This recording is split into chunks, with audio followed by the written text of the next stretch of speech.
Hey everyone, I'm here with Andreas. How you doing, Andreas? Hey Juna, I'm super good. Excited to finally be like here on your channel and be in the graces of you. So thank you so Yeah, much for having thank me. you. We've done pod consoles before, POD consoles before live on Philip's channel, and I thought I'd have you on. You have so much information to share.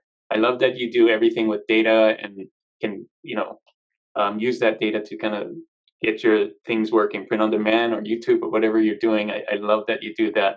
So I wanted to have you on the show that you can kind of explain like how to help other people with print on demand. I know you do Etsy and Amazon. I'm actually getting ahead of myself. I'm going to read a little intro bio about you just so people know who you are, and then we'll get into the questions. Does that sound good? Sound perfect, man. All right. Andreas is a seven-figure Etsy POD seller from Sweden, but his journey started in music. At 24, he pivoted from music to business and launching a Facebook ad agency for artists. Though it didn't pan out, a TikTok about selling digital products on Etsy led him to discover print on demand, POD, where he found success after months of trial and error. With mentorship from Cassie Johnson and strategies from Stephen Chin, he scaled his revenue to 30K to 50K a month, hitting around 300K during Q4 of 2023. By 2024, he began diversifying into YouTube, all while pulling over 400K in revenue and six figures in profit on Etsy. Andreas, thanks for being on the channel. Thanks for having me. Thanks for having me. I'm excited to be here. Oh man, I have so many questions for you. We're only going to do 10 though, so hopefully we get. I'm sure we're going to get a lot of information, good information from you. The first thing I wanted, I just did that little bio. I know there's more to the story, so my first question is this: what's your origin story, and how did you get started in print on demand? Maybe you can go a little bit deeper on what I just said. Yeah, for sure. So as Juna mentioned, I'm a seven-figure Etsy POD seller from Sweden, but everything started for me when I was 8, and and I started with music. So from the age of 8 to 24, I was all in on music, mainly like learning instruments, production and mixing later on when I was hitting my 20s. But in my mid 20s, when I actually started to release some music, I just recognized that no one is actually listening. And with that, I kind of realized that there are missing pieces to my puzzle here. So I need to actually learn business and marketing to get anywhere with my music, basically. So at the time, I started to learn about Facebook ads, and with that, I actually launched my first business a year later in when I was 25, and that was a Facebook ad agency for artists. When I was 26, so a year later than that, I actually quit my optometry job to go all in on the agency, but that didn't really work out for various reasons. And I found out that it didn't really work out, I wanted to try my hands on different kind of things. So I tried my hands on freelancing with music production on Fiverr and Upwork, but I didn't really like that whole game, and I didn't make enough. I didn't want to just play that whole game to make it enough to make a living with it. And at the time, I actually saw a TikTok about selling digital products on Etsy, and I decided to give that a shot because it sounded really, really interesting. But in when I was trying it for a few months, it didn't really work out either. As any endeavor, it doesn't really work out in the beginning. And at the time, I actually discovered another video on YouTube from the Life Hacker couple, and they talked about print on demand and their huge successes with POD on Etsy. And they also had this student called Cassie Johnson that we all know now, know now. But at the time, she was didn't have a YouTube channel or anything like that. She was just a really successful student of theirs. And I was really inspired by her story, and like rewatched her like interview videos so many times over to just learn from everything that she was saying. And with that, I decided to give it a real shot, just POD, and just go full focus on POD and skip the digital products part. Once I actually made that shift, I went all in. I started listing 500 products a month, which is kind of crazy, but it was a lot of because it was a lot of listings. I basically was listing all day, every day. But even with that, I was capped at like 5K in revenue, until I actually connected with Cassie herself and joined a mentorship program that she had at that specific time. Her guidance really helped me define my process and break the plateau that I found myself in. And then in 2023, I found another video by Stephen Chin on Ryan Hoke's channel, and he talked about like a launch strategy and an ad strategy and a different type of research strategy that I haven't really heard about before. And he had this interview on Ryan Hoke's channel. And after I watched that, I decided to just test his strategies and adjust them for POD since he did a lot of stuff in-house. And with that whole thing, those strategies, and on top of the foundations that I got from Cassie's mentorship, I started to make about $30,000 to $50,000 in revenue every single month. And in November and December, I made 100K. I made 100K in revenue in November of 2023, and then another 100K in revenue in December 2023. And last year, I kind of wanted to diversify and just focus on personal stuff. So I decided to like step back a bit from POD and focus on learning YouTube. But even when with stepping back from POD and just keeping keeping it a bit more passive for a year, I still managed to pull in about 400K in revenue and 6 figures in profit on Etsy. So yeah, it's been a super wild journey of trial and error. Key thing has been persistence and consistency, but with that, I've actually like built something that I feel is pretty huge and incredible that I'm really happy that I've done. That is an amazing story. What I liked about that story is in the beginning, it was just you, right? You tried different things. That didn't work. This didn't work. That didn't work. And then you did something. You found somebody that taught you something. So you kind of had a mentorship area and people who kind of taught you how to do something. And then you learned from there and you leveled up and you leveled up.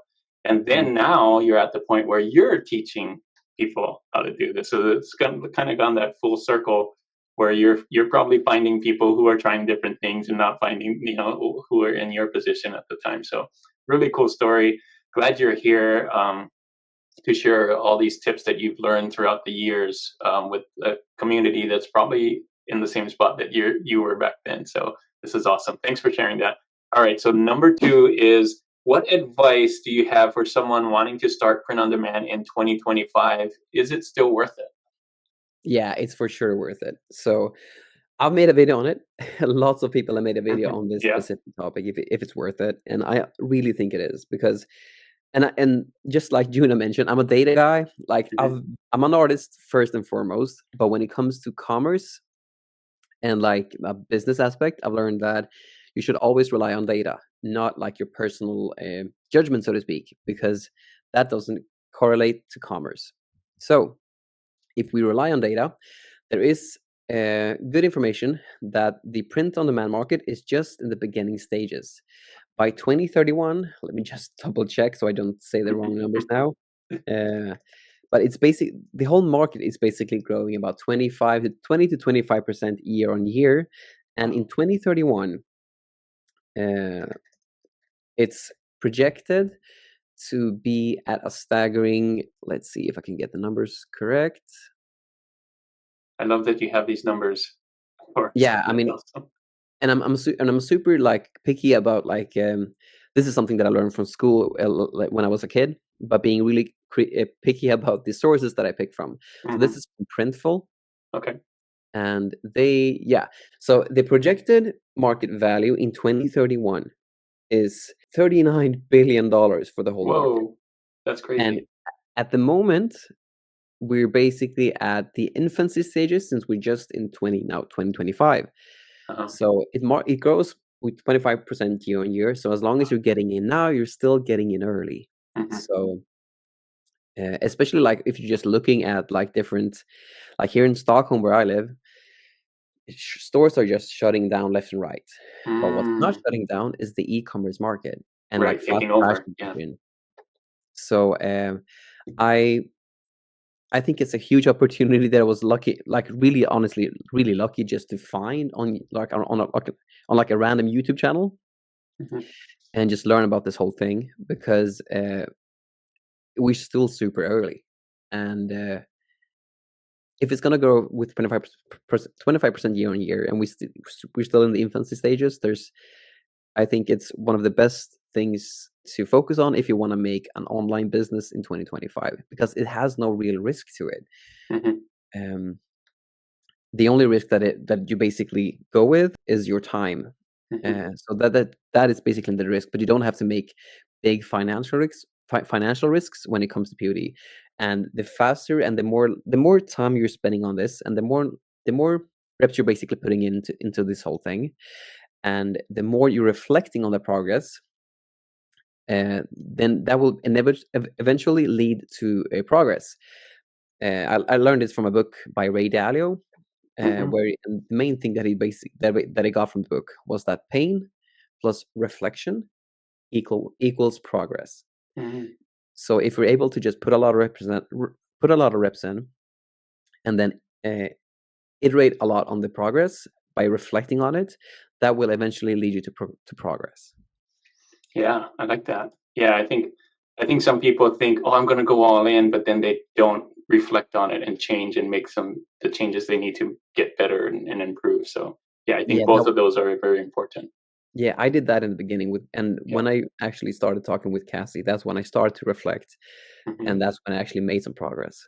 Yeah, that's what I love about your story is that you tried it and tried it, and then you learned from it, and then did something different, and then you learned again from Stephen and other, and you made something different. And you just kept getting better and better, improving over time, which is what print on demand should be about. It's not just set it and forget it and think that it's some kind of passive income where like stocks where you don't have to touch it or whatever. You actually have to do like learn the business, right? So For sure, for sure. cool.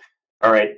Great answer. So we know print on demand is something. And what I love about that too is you said it grows over time. So like the upside is huge, right? There's no you can get in without any down money down, but the upside of it is amazing. So it's pretty cool. All right. Third question here. I believe that you do both Etsy and Amazon. What are some of the pros and cons of each, and what should someone know before starting each of those? Yeah, so I do, just like you said, I do both Amazon merch and Etsy. And the pros with Etsy is that you can really scale fast because there's no upload limit like there is on Mm, merch. mm, So you can learn the game faster by putting a lot more reps in, and then reflecting on the progress, and then iterating. Whereas on merch, it takes a lot longer to actually get to a stage where you can really scale it. I'd say you can really scale Amazon merch once you hit tier 1000, because there's a tier system, as I think most of you viewers know, since you're a big merch on demand seller. But once you can actually hit tier 1000 on Amazon merch, that's when you can really scale the account, and really, because then you get access to ads, and those ads really enable you to scale the account. So the pros with Etsy, I'd say, is that you can scale fast, and you can make, like I did, you can make six-figure profits in like yearly in less than 3 years, by just putting a lot of reps in. Sorry, by putting a lot of reps in, and then iterating on the progress, and then and then iterating on the reps that you put in, and then making progress. Whereas on merch, you have like one or two upload slots when you start out in tier 10, and you have to test those out. And when testing those, kind of like when you have like 10 designs uploaded, you have to wait a little bit to see if they work. If they don't work, you have to like remove them, and then try out other ones. The upload cap is basically the main thing that holds you back to scale the account when you are in the lower tiers. But the great part about Amazon merch, in my opinion, like last year, I basically spent almost no time at all on it. I spent like 1 to 5 minutes every day, just adding some adding some products on Amazon to one of my funnel campaigns, and that's really all I did. It takes like 1 to 5 minutes to do every day, but I still managed to earn about $1,500 to $3,000 in profit, like the money I actually keep before taxes. I actually earned that basically almost every single month, during the whole of last year without doing any work, and Wow. that's the crazy part. So you basically it's not passive income by any means, because I still spent about a year to get to tier 1000 with my full focus on Etsy and Amazon merch, but I was still focusing a lot on Amazon merch too. But at this point where I am in like tier 4000, it's not a huge tier, but with the listings that with the products that I have up, with the funnel that I have, I'm still generating about $1,500 in profit to $3,000 in profit every month with almost no work. And that's the crazy part about merch. It feels like you're getting or basically almost getting passive income. It's not passive per se, but it's as passive as it can get with POD, I'd say. Wow, that's amazing. Yeah, and I believe it's probably because, correct me if you think differently, but Amazon has just a lot of traffic, right? Like people are like Yeah, shopping on Amazon more than probably any other site out there. So the for chances of sure. you getting more sales is probably really high. So I even read data on this too, yeah, and I think they have about like 30. If the data is correct, I'm not sure, yeah, but they have about like 30% of all e-commerce of sales all happening on that's Amazon.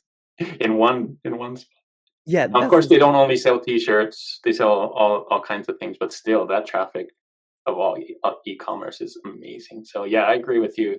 It takes a little while to get up to a point where that does start trickling in, but after that, like the Amazon actually really works for you, the traffic and organic traffic and all of that. So Yeah, cool, man. All right, so I know you do both Etsy and Amazon, so I'm going to split these interview questions a little bit. We're going to talk about Etsy first, since you started there, and then I'm going to have a couple more questions at the end about Amazon. So my next question for you is going to be Etsy focused. How do you do research on Etsy? What tools do you use, or like what do you do? yeah. So this is heavily inspired by the video by Stephen Chin, Mhm. but I basically use Everbee, and I go Okay. into shops that I want to be like. So Everbee is the main tool that I've used since I basically started my whole journey. Um, And what I do now is that I find shops, like at least 5 to 10 shops, preferably even more, that you want to be like. And you should really be picky about these shops. So, and the main metric the so-called KPI. So the main metric that you really want to go for is the total sales that they have, Mhm. and and you have to compare that to how long they have been active. So you could, because that gives you an indication of how many sales they make per year. Mm, And you want to find shops that has the sales that you want to make per year, and you want to find 5 to 10 of them, and then download their backend data using Everbee. You can do that with Everbee, and when you've done that, you can all add them into the same Google Sheets file. And when you have added all of these shops into the same Google Sheet file, you can sort the whole file by estimated total sales. So how many how many sales has each listing gotten, or like how much has it been projected to have gotten. This is super powerful since you are doing it with all of these top shops, but you're only looking at the specific top listings that they have actually sold. Because remember, there's one key variable when it comes to like any business, in my opinion, and that's the 80/20 rule.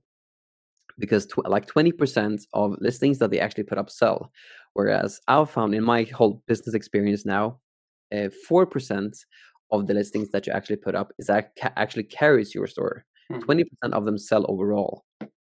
But if you can look at the actual 4% of listings of like 5 to 10 shops to see and just learn that, okay, these variables in these listings are making them sell super much, and you can do that for like across all of these shops, that can give you a huge list of variables that you want to put into your own listings.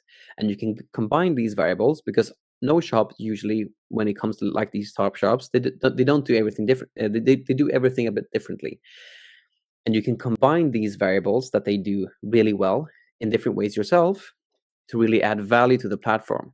And an example of that, for instance, would be that, let's say that there's one shop that has this design that has like I've talked a lot about this on my channel, but has like the college font here, and Hmm. like underneath that you see that okay, they have like a cursive font underneath that, and you notice that a lot of these listings overall have that.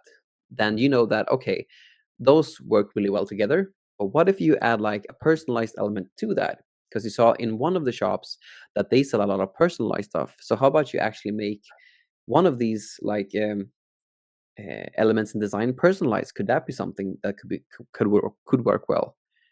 So that's kind of how you think about it. You look at the different variables in both design, but in also like the offer and the listing itself to just see okay, this shop like is offering personalized listings, and it seems to do super well here. And these type of elements work super well here.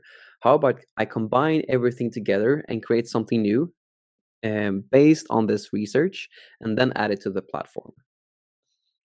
Nice, nice. The reason I asked you about research first because I feel like that's key. A lot of people jump in to print on demand and it's like, oh, I'm on print on demand. I'm just going to post this and post this and post this and post this, and not knowing what to post or if that's going to be something that people even want. So, yeah, that's such a good tip on how to get started with Etsy and kind of know like um, these are the things that you should be posting, right? Or that you should, if you want to help people and get good sales and things like that. So perfect tip. That's awesome.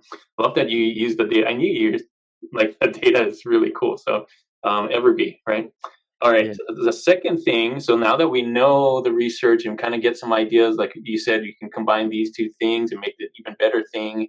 Where do you go for design? What apps do you use to create your designs after you've done the research? Yeah. So I've mainly used Canva. Okay.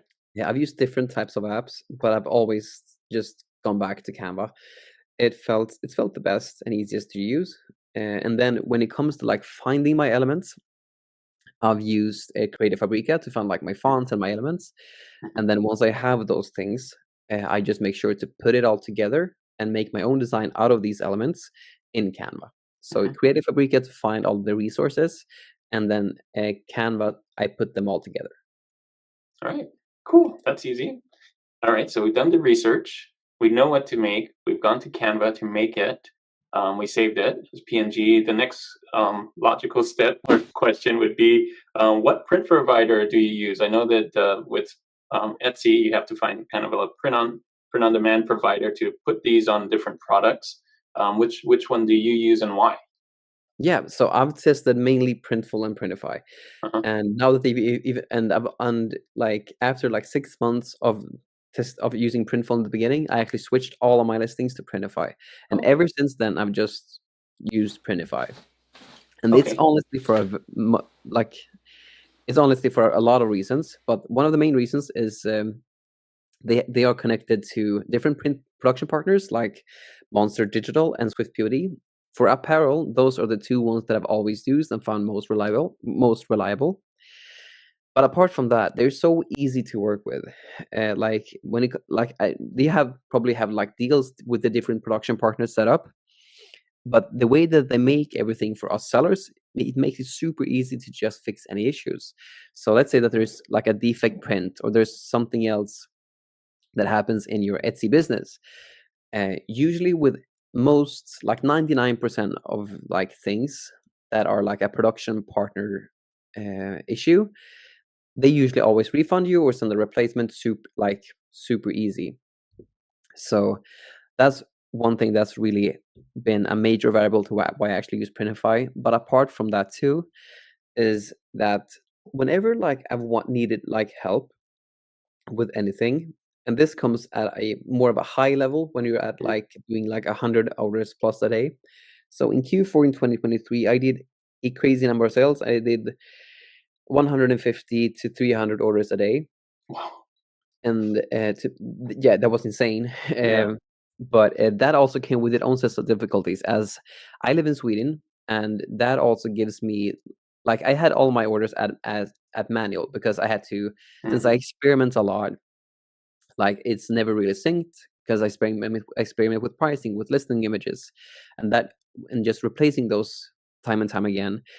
erases the SKUs.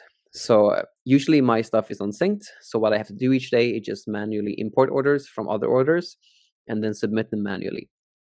I did this during Q4 in 2023.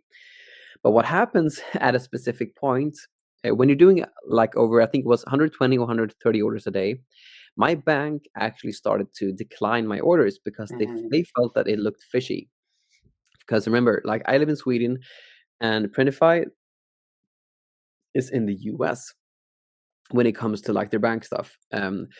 So this is foreign transactions for me, and Mm. that's why it looks fishy. So they actually declined me after 100, either 120 or 130 orders, and I had to wait like 24 hours to submit further orders. And this was a real hassle because Q4, as we all know, is really time sensitive because they have to get it before Christmas. That's why usually they buy as a Christmas gift. Otherwise, you're looking at refunds. So what they helped me sort that whole thing out like a lot. Uh, Printify then. yeah, and so that Wow. was really really important with me, and they did it at a high level. Apart from that too, I also learned about the bulk approval setting that they have, which has been my go-to setting now for especially for high seasons like Q4, to ensuring that all my orders go out at a set time, because that means like that all they all go out basically at a set time, and it's only one charge on your bank account. So that solves it for me.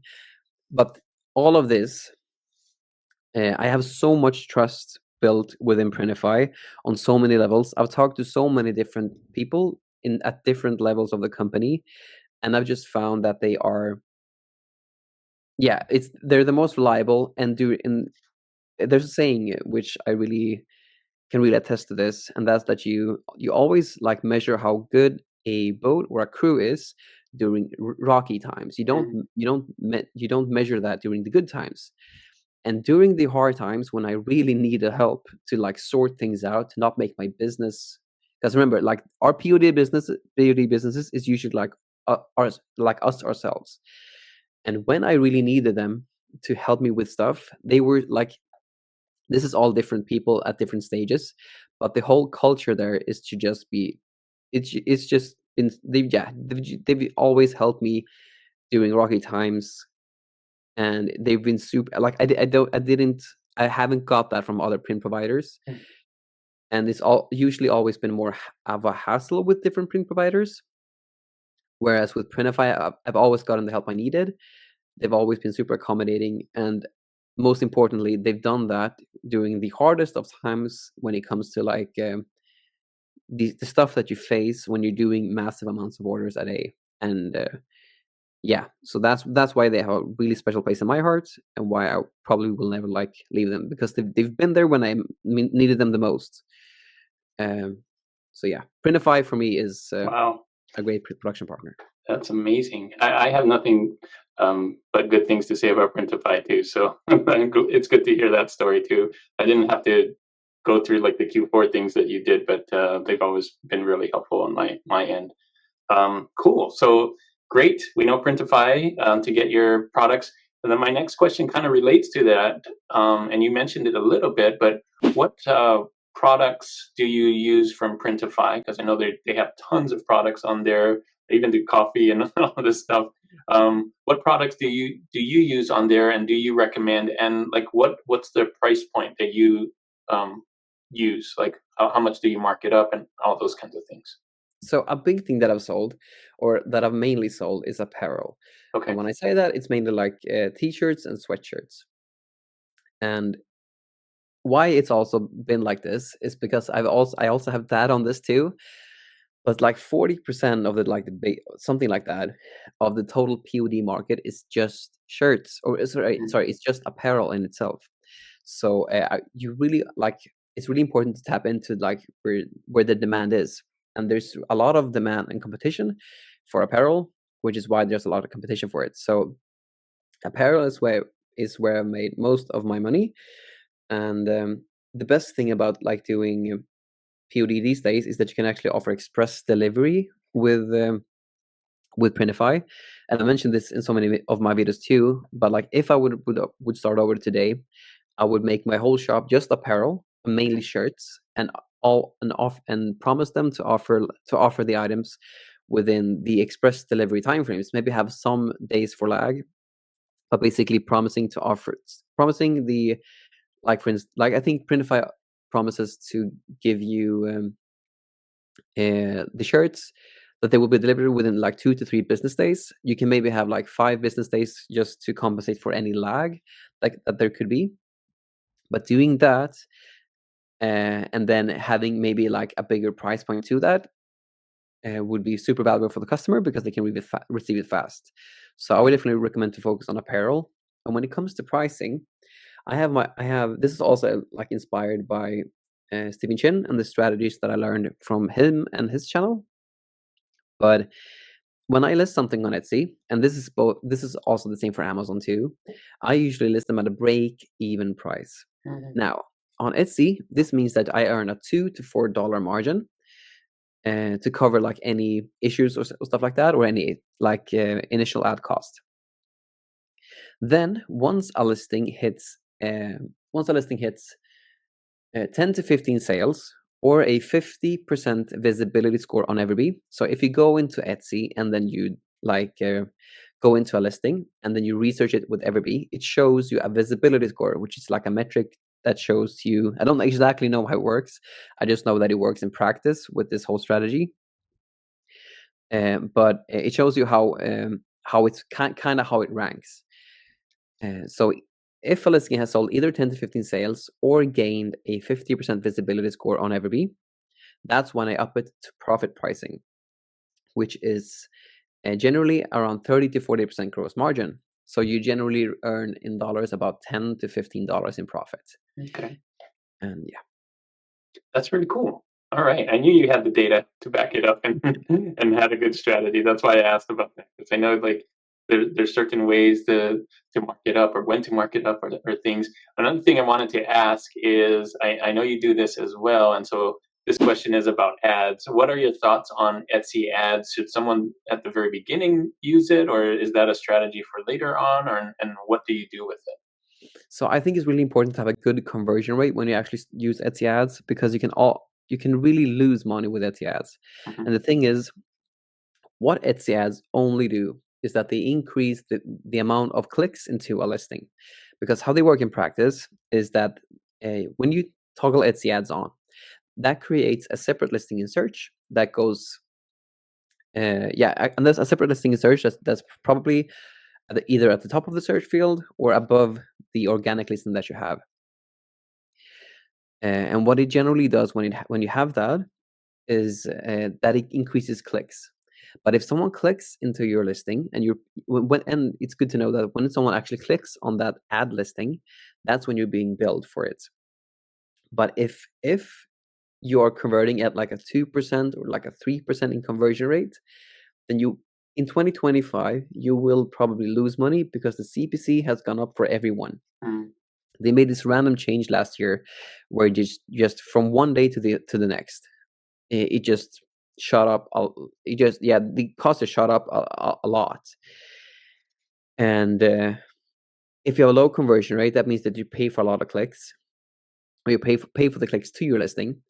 And if you're not converting as much as you need to make up for the ad cost and make profit, then you will probably lose money on the whole thing. So I'd say that it's first important to just go back to the drawing board, make sure that the listing itself is converting well. Because if it's not converting, then it's a listing issue.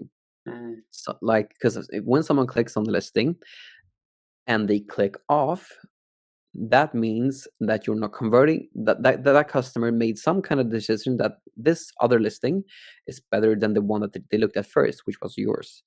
And you need to fix those issues before you can drive more traffic, because otherwise more people will look at your listing, but they will go off because of some issues in your listing.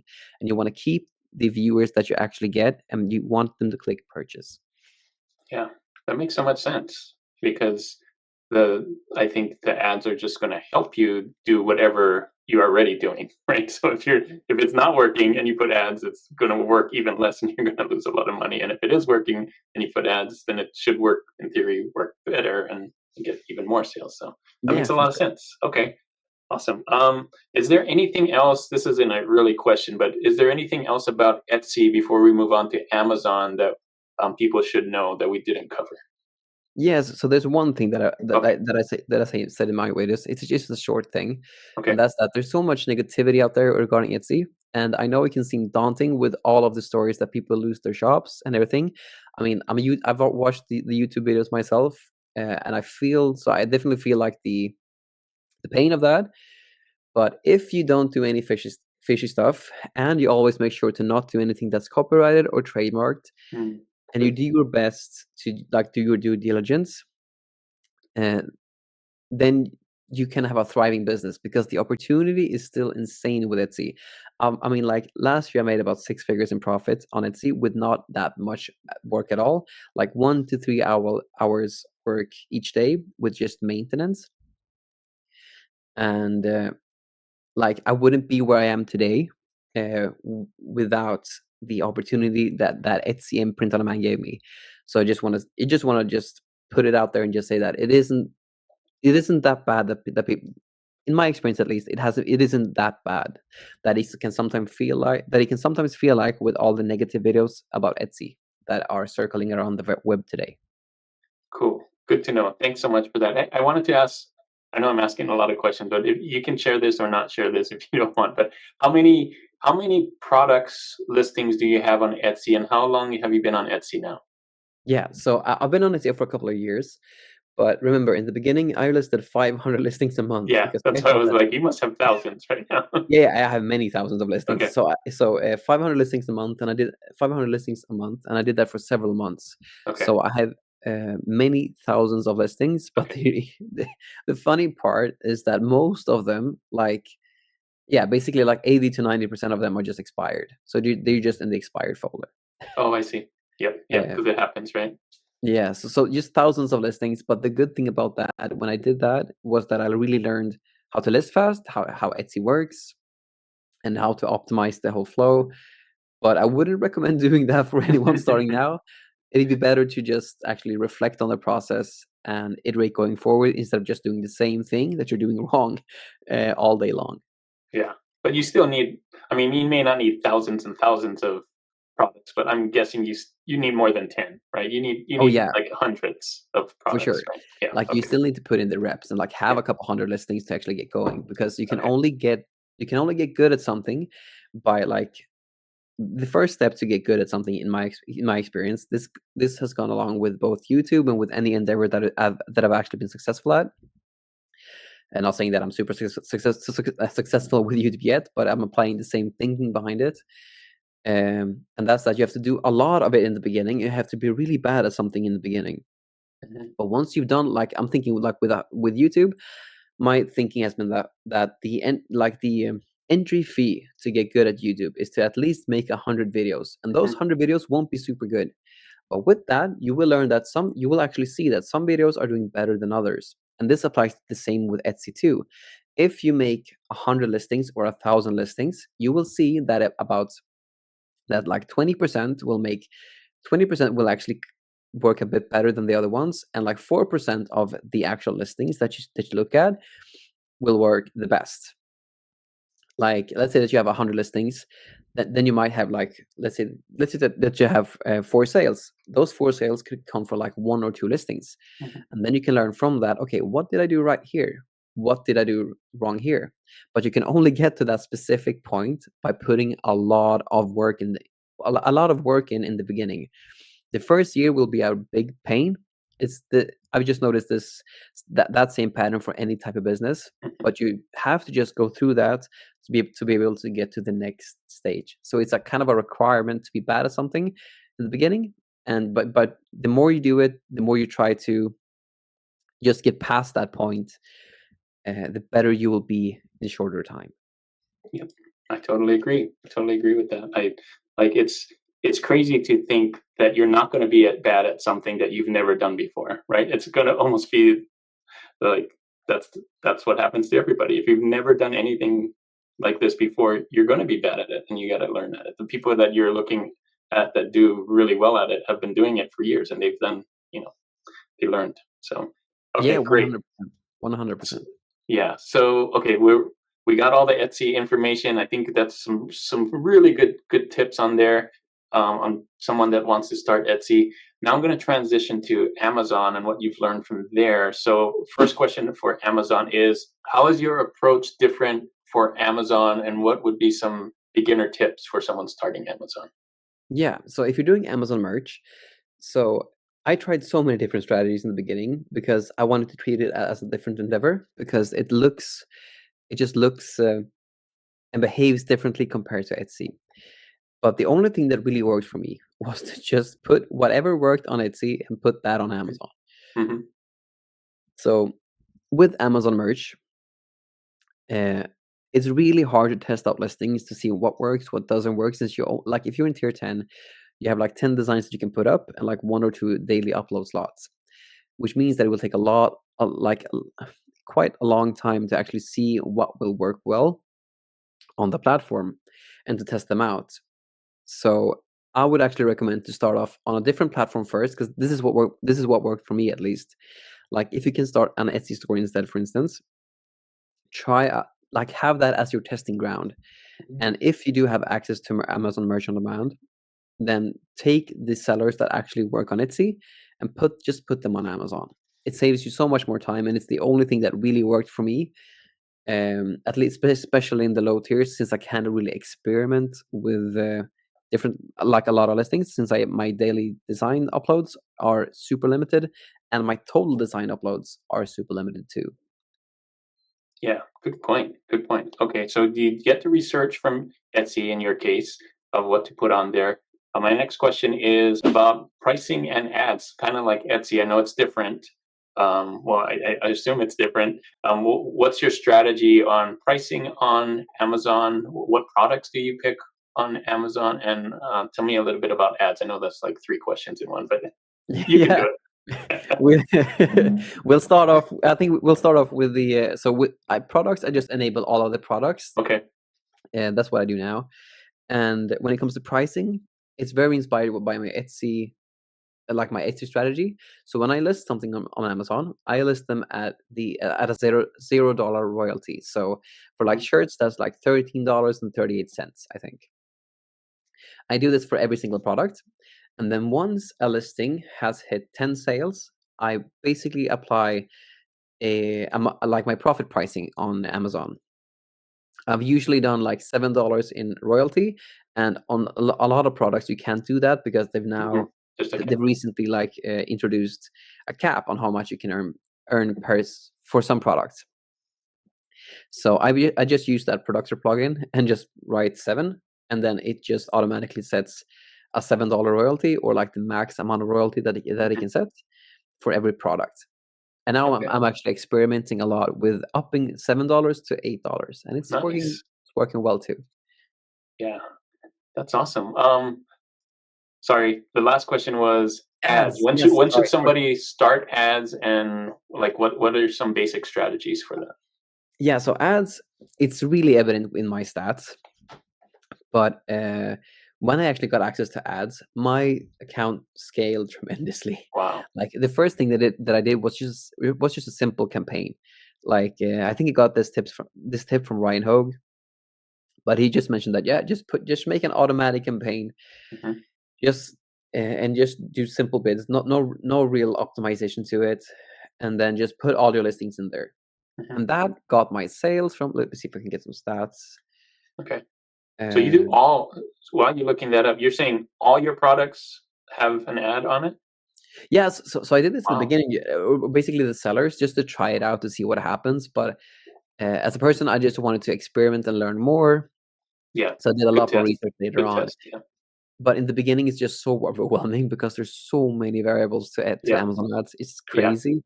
It is. So the first thing that I did what was basically what I call a warm-ups campaign. All my Mm. sellers, I just added them into a one and the same automatic campaign. Mhm. But just for perspective, this took me from 85 sales organically to 3 to and then the month after that, at like the end of the month or like the middle of the month, this was in so basically I have the ads. We might be able to put some screenshots on screen here, Sure. but in February of 2023, I basically made 85 sales. At the like middle to end of March 2023, I basically got ads because I hit tier 1000. Oh, okay. And I then at that time I and that month when I just implemented this simple automatic campaign, I got 186 orders. And then the Wow. first full month when I actually had access to ads was April in 2023. And that's when I got 367. And I mean, Wow. if you compare that to 85 orders, it's a huge difference. Yeah. So in royalties, I got, 3 times, 4 times. yeah, I mean, in royalties, I got $252 in February without any ads. In April, with just a simple automatic campaign, I basically got more than $1,000 more in royalties. Wow. So yeah, it's in that was just with a simple automatic campaign. So when I saw that, I could really scale it. It went up and up and up from there. And yeah, it just shows you the power of ads, especially Mhm. like on Amazon. And really started to like focus a lot on ads, learning ads. I found this channel called Merch Jar on YouTube with Cameron Yes, Scott. Cameron. I Yeah. love all of his videos, and I learned about the lottery campaign from him. Hmm. And so I started to fiddle around with that. And with my Facebook ad agency experience, having done That's that, I right. know a funnel, I know how to structure it. I know how to like the thinking of taking something that taking in Facebook ad in Facebook ad terms, thinking someone that's cold and warming them up to actually make a sale. So I did that whole same thinking with Amazon ads. And the first stage of the funnel is basically a lottery campaign to Hmm. see which of all of my listings basically all of my listings is in a lottery campaign. But the purpose of that is to flesh out potential sellers. Once something sells, it gets graduated to a warm-ups campaign.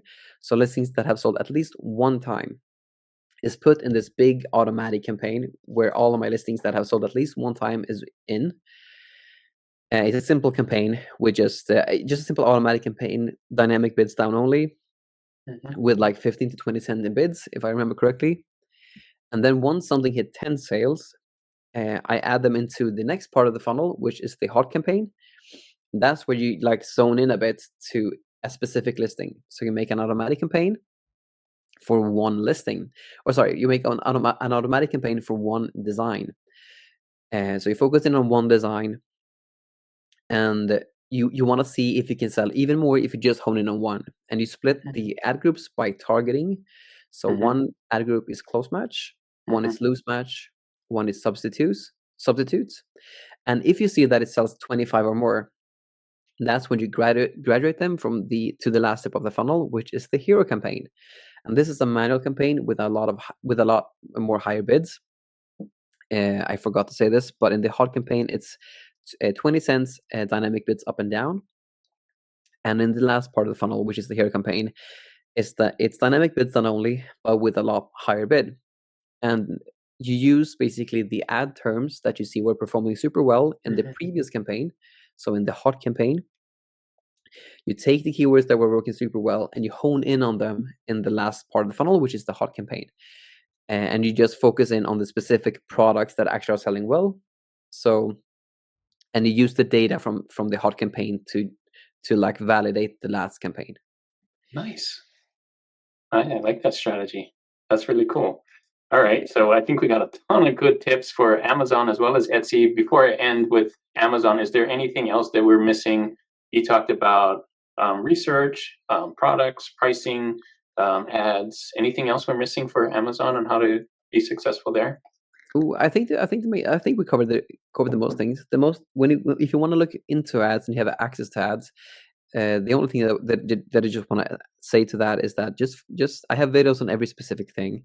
Good. And uh, I get a lot of comments about like if you are supposed to like remove any listing from a when you graduate them to the next step, you don't Hmm. ever have to do that. If something works, like if it ain't broke, don't fix it. That kind of Mm. mentality. Hmm. So if it works, don't change anything. Just graduate them and go to the next step. But mostly, I just want to say that just try to learn one step at a time. Like learn the lottery campaign, create that one. Then, if you want to do the warm ups campaign, focus on that video that I have on YouTube and just try to learn about that. and just do one thing at a time. Because it's really overwhelming, honestly, with all the things and the options that you can do with Amazon ads. And I still to this day feel a bit like I don't really know what I'm doing, which is why I even have the name of the channel that I have. Because the better I get at something, the less I know. It really feels like that. So just try your best and get a little bit better each day, and just trust your instincts. Good. Well, that's a good segue because I was going to ask you at the end, where can people find you? I put the YouTube right here. That's what he's talking about. Yeah. WTF, right?